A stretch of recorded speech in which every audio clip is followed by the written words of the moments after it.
Bill and Ted Face the Music didn't just bring back the original stars Keanu Reeves and Alex Winter to their original roles.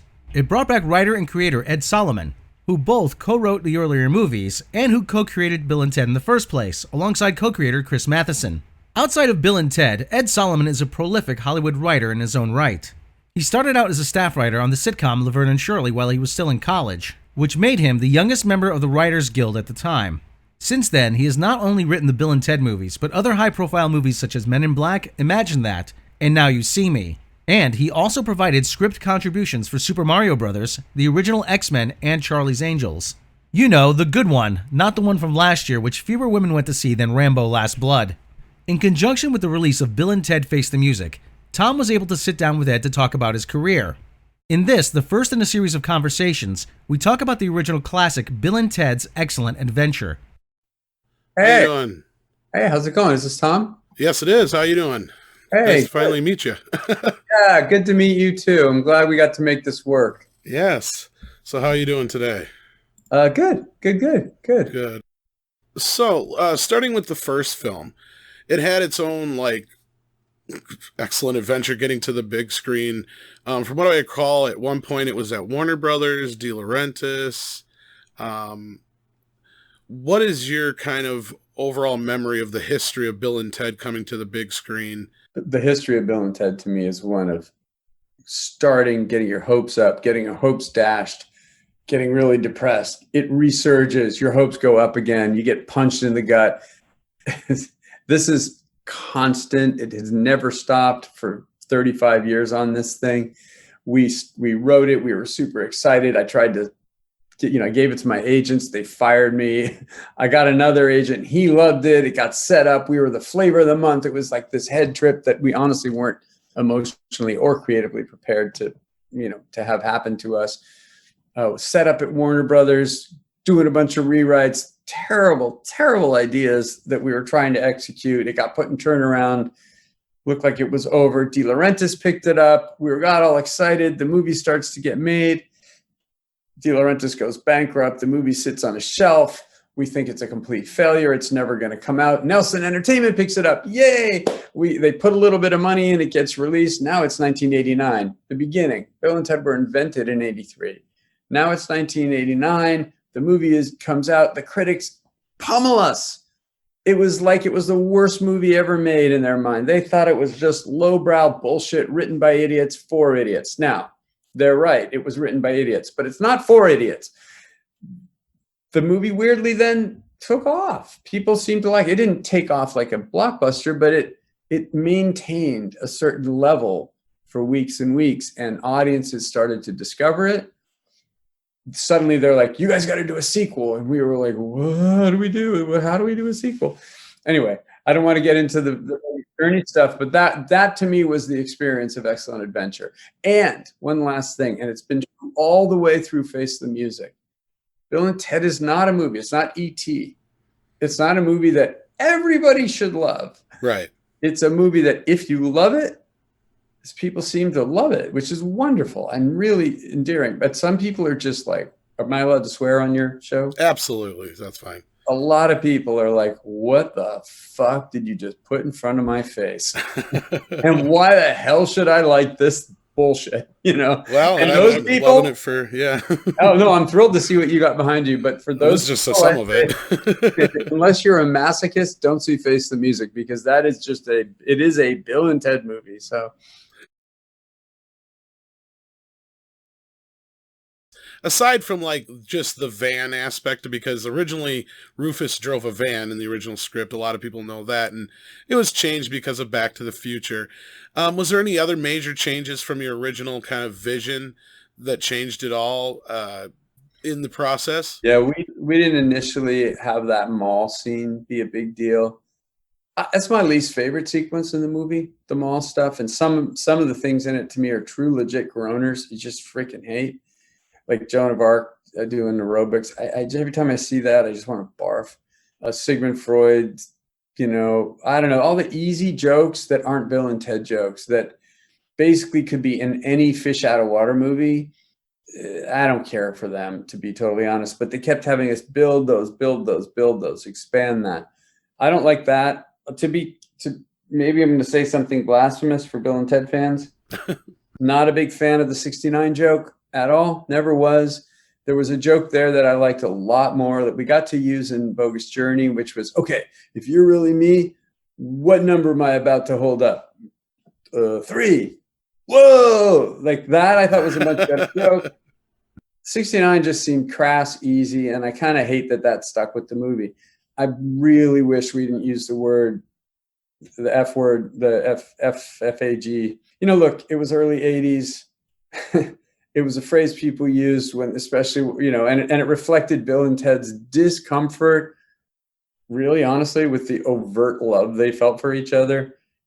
At the time, we thought it was in character and funny. And, you know, obviously looking back at it, it was not. And Bill and Ted if Bill and Ted knew that was a derisive word, it would never have used it. And I regret that. I really, really regret that. Like, I wish we doubled down on it in Bogus Journey. So I can't say we learned our lesson until kind of culture and we grew a little more forward. And that's the biggest regret. One thing I remember coming across quite a bit was the casting of George Carlin, which just seemed, you know, inspired and perfect. But getting to that point, I heard it was quite a bit of a challenge. Like, there was quite a few other people you guys bounced around ideas on. Were you a part of that? And if you were, do you remember anybody else who came up before George was brought on? You know, I don't, although I was told, I'm trying to see if I can find the first iteration where we describe Rufus. I had these other drafts. Oh, here's one. Right, because I remember in an earlier draft, he was a younger character, closer to Bill and Ted's age, if I remember right, like 28. Well, he was initially a 27-year-old high school sophomore. Yeah, something like that, yeah. Then I'm trying to see if I can find him showing up in one of these early drafts. This one is October 9th. I might not be able to find it, but I remember. Oh, here. This was an initial description from well, we sold this. The first draft was September 15th, 84. This is October 5th, 1985.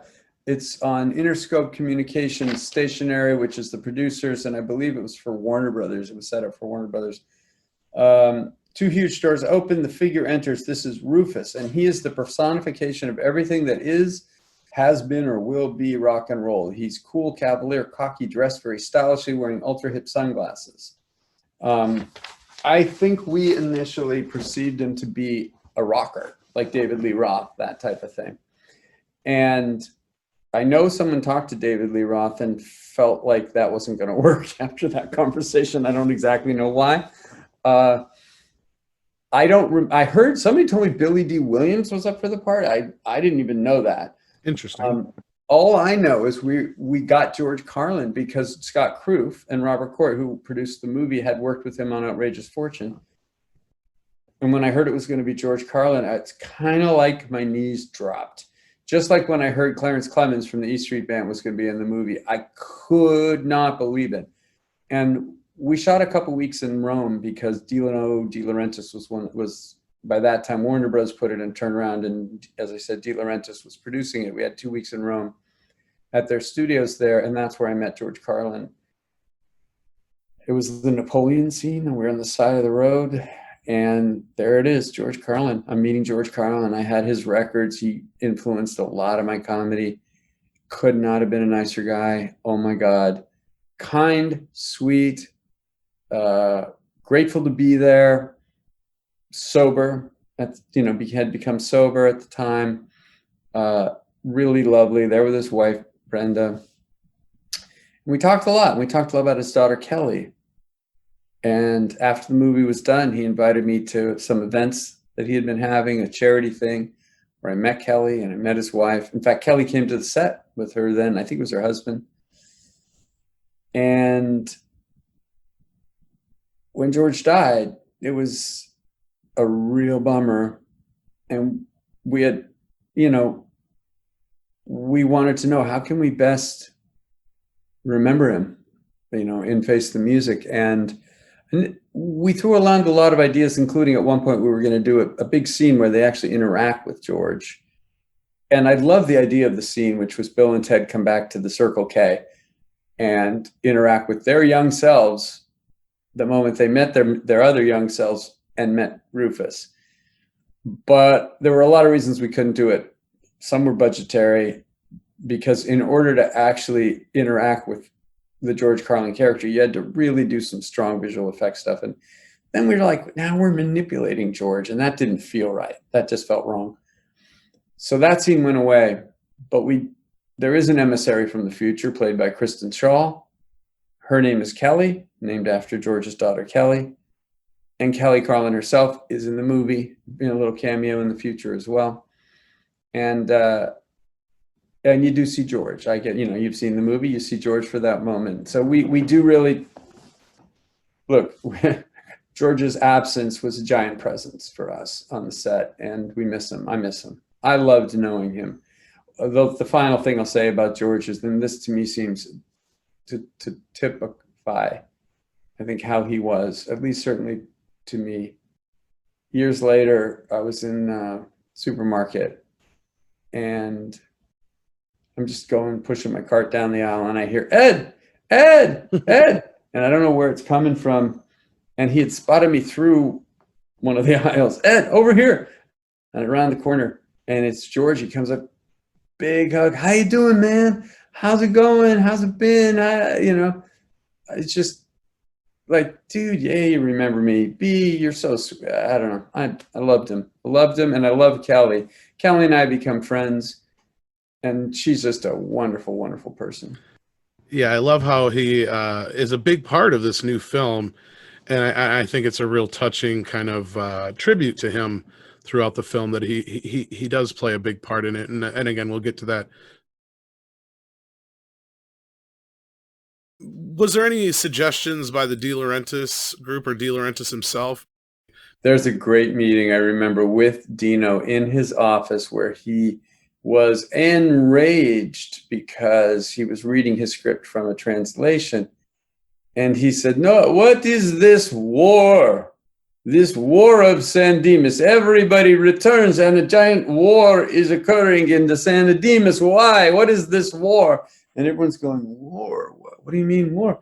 Everybody knows there was never war in San Dimas. Why you have this in here? And we're like, war? And then Raffaella, his daughter, goes over, and I don't speak Italian, so you'll have to forgive me when I do fake Italian here, but she looks over her shoulder at his script, and she reads it, and she goes, no, Papa, no, il guerro, il mundo, il mundo. We often described it as the figures return to the world of San Dimas, but it was translated for him as the figures return to the war of San Dimas. So the whole time he read the script, he's like, I don't understand this. I don't know why my daughter wants to do this movie. It makes no sense. This is the stupidest movie. That's what I remember about my one meeting with De Laurentis.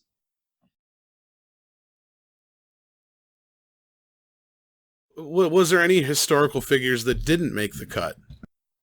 Tons. There, I mean, I think, we've talked about this. Our initial choice for Napoleon was Hitler, and that just was like, we can't do that. We can't have him return to Germany, at the end. We had a ton more historical figures. I remember they had Amelia Earhart, but they lost her in the circuit's time. She never returned. Charlemagne, who else? We had other musicians I know were along for the ride as well. But yeah, a lot. I mean, we had to streamline all the time. Yeah. Be sure to stay tuned for more coverage on Bill and Ted, including more from Ed Solomon, and what we think of the film before it's released on demand and in select theaters on August 28th.